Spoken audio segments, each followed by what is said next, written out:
This right here gonna be a cakewalk.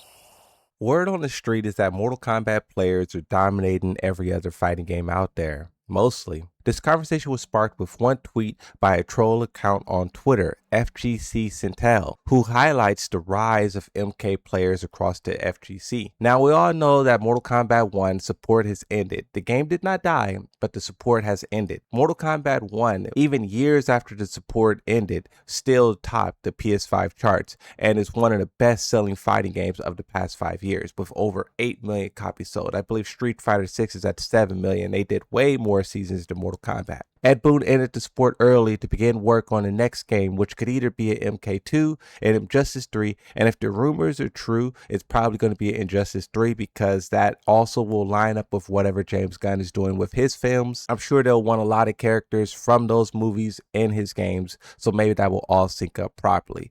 But in the meantime, the competitive scene has pretty much died off, with Mortal Kombat 1 consistently having the lowest player entry numbers for the tournaments of the current fighting games. A lot of the guys still continue playing, they still travel, they still compete for Mortal Kombat 1. I even saw them doing some things at CEO, but it's nowhere near where it once was with previous Mortal Kombats, and people moved on. And the players who did move on, they're generating huge discussions and conversations in the new areas that they went to. Now, in this video, we can't highlight all the top players from Mortal Kombat, but I will focus on some of the ones that was mentioned in FGC Centel's tweet. By the way, it says the best Mortal Kombat players have been killing it in other fighting games. Names 3 players: Nicholas Scorpion Prox for Street Fighter 6, Ninja Killer for Tekken 8, and Sonic Fox for Marvel Tokan.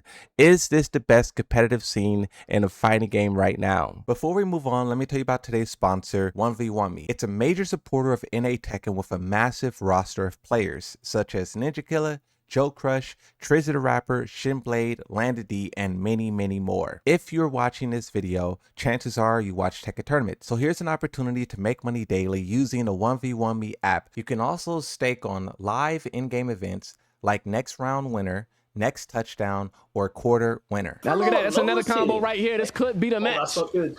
Hold on, drops the combo. That's a bad drop, though. Come on, K-Dash. Lock in for the stakers. 1v1me paid over $250 million for games like Tekken, Street Fighter, Madden, and Call of Duty, giving you multiple games to make money from. Stake on who you think will win. Keep track of the players' performances with the leaderboards and profiles. Click the link in the description and sign up using code Moonsault to get a up to $25 back risk-free offer.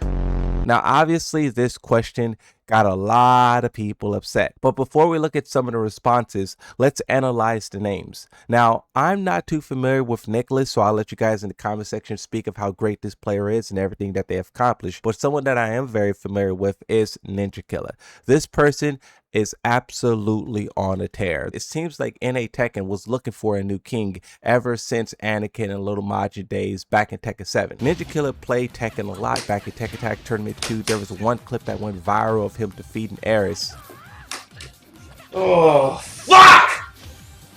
That's what I deserve. But when Tekken 7 came out and the new Mortal Kombats came out, he kind of shifted over there. And this is one of the main things that's brought up when you talk about Ninja Killer. Is like, you can't necessarily say that he is just a Mortal Kombat player when one of the OG games he played was Tekken Tag Tournament 2, and he was really nice at the game. He also dabbled a little bit in the Tekken 7 days, but of course he made his name in the Mortal Kombat side of things. That continued basically all the way up into the era we're in now, where Mortal Kombat 1 ended and then Tekken 8 started to rise up again.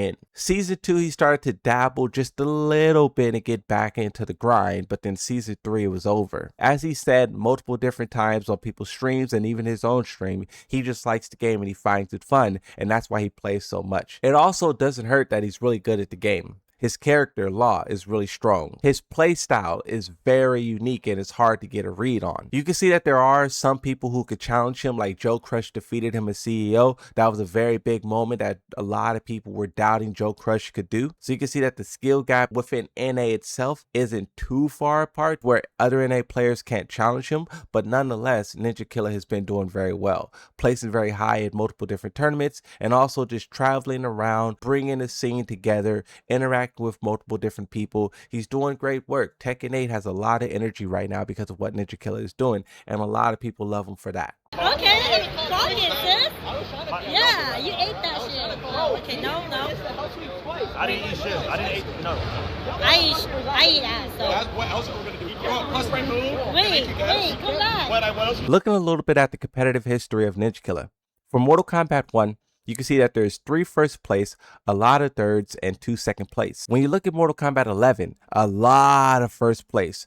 Bro was absolutely dominating in that game. And in Mortal Kombat X, he only participated twice, but he did win twice. Now for Tekken 8, of course, he's been traveling a lot. He's getting back into the groove of things. And the one tournament that he went to in 2024, he won that. He went to 3 tournaments in 2025, and he was able to win 1. And the other 2, he lost in 25th to 32nd.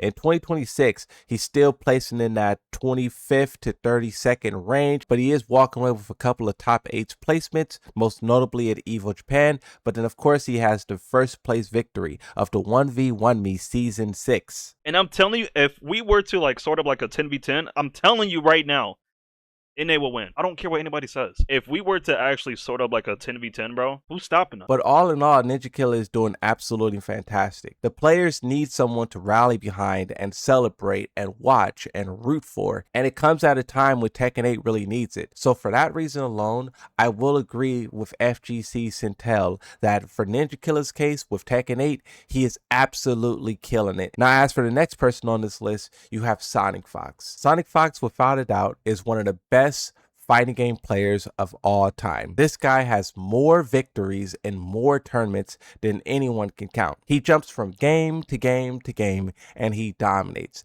But fun fact, he was not able to jump to Tekken 7 or Tekken 8 and carry that winning streak. But almost every other game out there, he was able to do some work when he switched over. So classifying him as a Mortal Kombat player doesn't really make sense either, because he plays everything and he's good at everything. When you look at his competitive history, you could just look at all of the different games Sonic Fox plays, from 2XKO, Avatar Legends, Blaze Blue, another Blaze Blue, Fatal Fury, Dragon Ball, Dead or Alive, Injustice, Guilty Gear, Invincible vs. Killer Instinct, Soul Calibur, Tekken, Street Fighter, Tekken, Skullgirls, Marvel Dokkan, Under Night Birth. It's crazy how this guy moves all over the place and plays all of these different games. For Guilty Gear Strive, you can see he has 2 first place victories. For Mortal Kombat X, look at all the first place victories. Yeah. For Mortal Kombat 11, once again, first place, second place victories everywhere. For Mortal Kombat 1, first place, second place, third place victories everywhere. Again, in Street Fighter 6, he was even able to get him one there. And then, of course, Tekken 8, we talked about this already, but his record was not looking too pretty. When he was performing like this, the Tekken players were on his line, talking about some Mortal Kombat players can't play Tekken.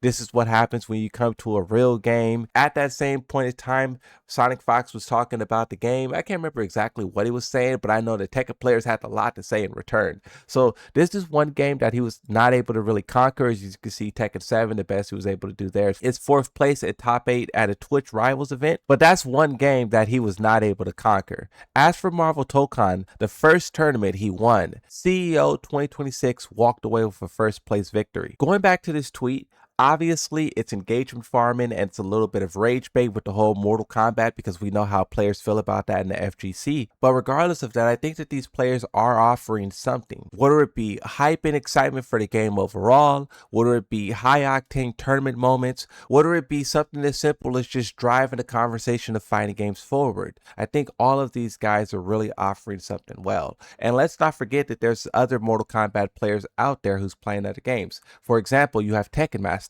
who says we are not only talented in Mortal Kombat games, instead fighting games as a whole. Also, there's 0 MK and Tekken communities in my country, basically no one to play with, but won't take that as an excuse to level up. One of the top responses, this comes from Yipes, says, I find this post funny because players get labeled as interest players, and that automatically puts you in a can't play other fighting games category. If you nice at fighting games, you nice at fighting games, period. The real reason why I made this video is because I simply wanted to highlight the fact of what Mortal Kombat could be. It's the most iconic fighting game of all time, the most culturally relevant fighting game of all time. It has endless potential, but the developers seem only really interested in tapping into the casual side of things. We know that some of these fighting games find great success from investing purely into the competitive aspect, and if Mortal Kombat was to embrace something like that and give that game a real competitive journey, whether or not they do balancing updates or whether or not they release all this content, if they were just to believe in the competition,